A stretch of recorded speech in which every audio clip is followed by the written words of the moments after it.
महाराष्ट्रामध्ये नगदी पीक म्हणून कांद्याकडे पाहिलं जातं आणि विशेषतः उत्तर महाराष्ट्र असेल, खानदेश असेल, मराठवाड्याचा काही भाग असेल, मोठ्या प्रमाणामध्ये कांदा लागवड होत असते।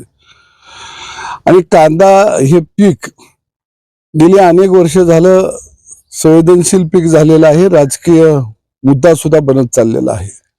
आणि वारंवार कांदा उत्पादकावरती या देशामध्ये अन्याय होत आलेला आहे। केंद्र सरकारनं नुकतीच कांद्यावरची निर्यात बंदी उठवली, निश्चितपणाने मी त्याचं स्वागत करतो। परंतु कोणत्याही शेतमालावरती शेतकऱ्याच्या पिकावरती निर्यात बंदी, निर्यात शुल्क खऱ्या अर्थाने लावलं गेलं नाही पाहिजे। शेती सुद्धा एक उद्योग आहे, उद्योग म्हणून त्याकडे पाहिलं पाहिजे।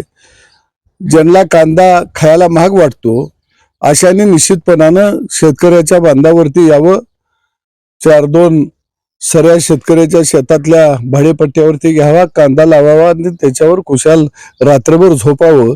परंतु शेतकऱ्याची माती करू नये ही भूमिका एक शेतकरी चळवळीतला कार्यकर्ता म्हणून आम्ही नेहमीच घेत आलेलो आहे। आणि सरकारनं कृपा करून इथून पुढे तरी कांद्यावरती निर्यात बंदी आणि निर्यात शुल्क लावू नये एवढीच मी माफक अपेक्षा व्यक्त करतो।